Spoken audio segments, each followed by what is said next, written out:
So when you think about self-love, what do you think about? What comes to your mind? We're going to talk about that in this episode of the self-love series. In case you missed it, I am your girl Yan. This is a new series that I'm beginning, and I'm going to be posting every single day, and we are now on day 2 of February. So I went to ChatGPT. I said, give me examples of self love. And so when she gave me some examples of self love, this is what I got. Oh, he, sorry, don't mean to misgender ChatGPT. But ChatGPT gave me, I got, let's see how many we have here. I got 10. I got 10 examples of what self love is. So, setting boundaries was one of them. Number 2 was self-care practices. Number 3 was positive self-talk. Number 4 was celebrating achievements. Number 5 was forgiving yourself. Number 6 was prioritizing needs. Number 7 was surrounding yourself with positivity. Number 8 was investing in personal growth. Number 9 was accepting yourself. And number 10 was being authentic. So these were the examples that ChatGPT. So these are the examples that ChatGPT gave me, and I thought these were really good examples. So when we look at these, we'll just basically go throughout this series and talk about each one of them. I feel like this is like not straight. So we'll go through each one of these, and so we'll start tomorrow talking about what it means to set boundaries. And of course, what I'll do is I'll just kind of give some examples. But what does self-love mean to you? So let's just talk really quick. So these are the examples that ChatGPT gave us. Self-love, as I said in the introduction, I think of pouring into myself. What does that look like for me? It might look like something as simple as, I'm so tired, I just want to rest. I need to take a nap. Like, my body's telling me to. Or I feel like I need to go to the gym. Let me go to the gym. Or, you know what? I might want to go and buy myself something. It might look like that. Some days it's like, I feel like I need to connect with God. I need to go to church. I can't wait to go to church. I'm going to church, regardless of if anybody goes with me. Or it might look like I want some food and I'm not waiting on anybody. I'm just going to take myself out. I'm going to go enjoy my time. Self-love, essentially, to me, is just doing something for yourself because you just love yourself, right? And so that's kind of what I would say, what my examples of self-love or that self-expression would be for myself. And it's interesting, when I began my self-love journey, it honestly did not start until I went through a breakup. I feel like the first year of my breakup, I was just kind of all over the place. But then I started to realize, like, you know what? There's more that I could be doing. I could be pouring into myself a little bit more than what I'm doing already. And that's when I decided to start taking the steps. And as I also explained in the very first episode from day 1, is, it might look different month to month. It might look different week to week. It might look different year to year. And so my first year of self-love, I feel like, was spent in a lot of self-discovery, really trying to know and learn myself. One of the things that I always try to encourage my friends is, if you don't have a hobby, go out and do everything. So for me, that's what that looked like. I began posting on TikTok. That was my first thing that I started doing out of my relationship. And I started just connecting with people online, and I started to develop this love for social media. And I wouldn't say it was necessarily for social media, but being able to connect with people and just kind of share my personality, that started to become something that I was just loving, right?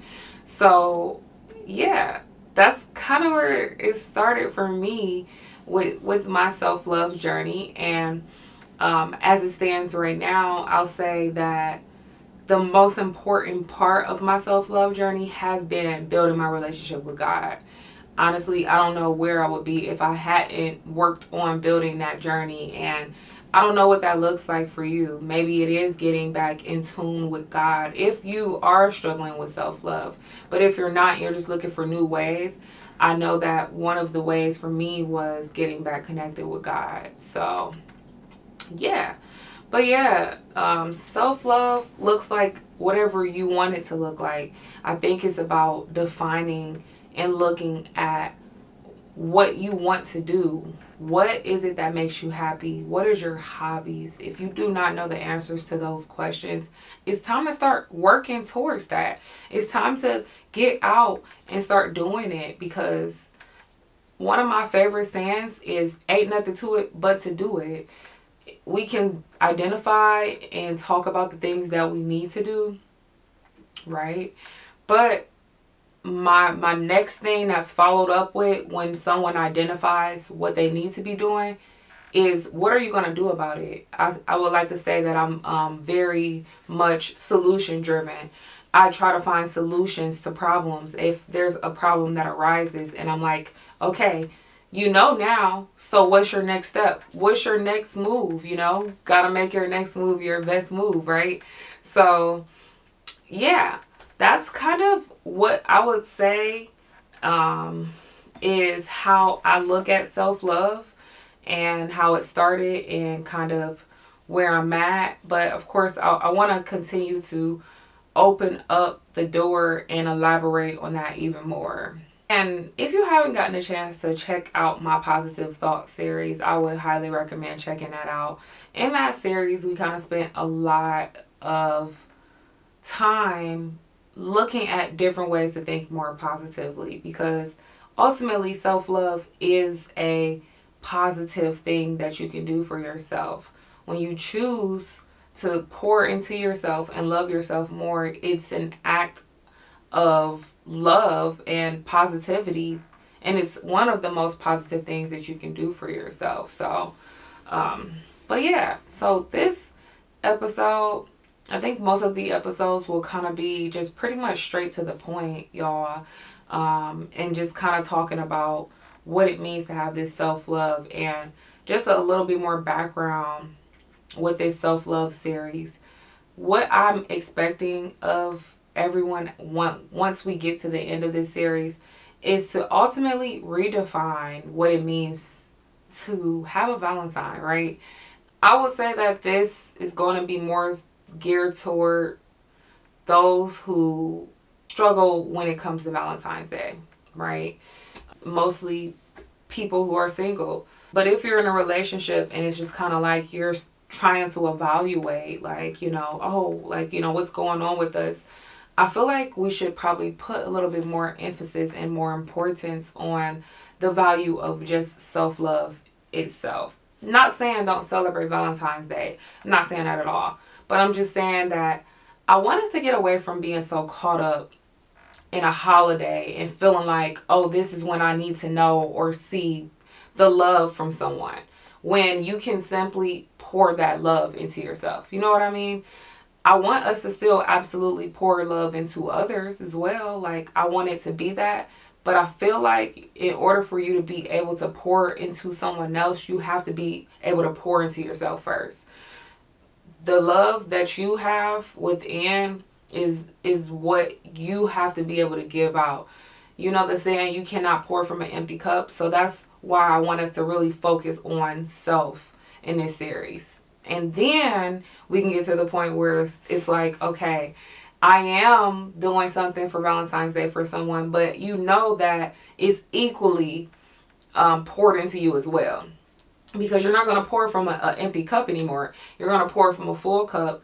And then you'll know the value of pouring into the cup of someone who also values self-love. So that's what I'm hoping to accomplish in this series, is to hopefully get you all to a place to where you know self-love. You recognize when you aren't exhibiting that self-love and when you can start improving on that self-love. And again, we'll get into the examples that ChatGPT gave us, because I think that'll be a great start, and go from there. So yeah, like, comment, share, subscribe, and I'll see y'all tomorrow.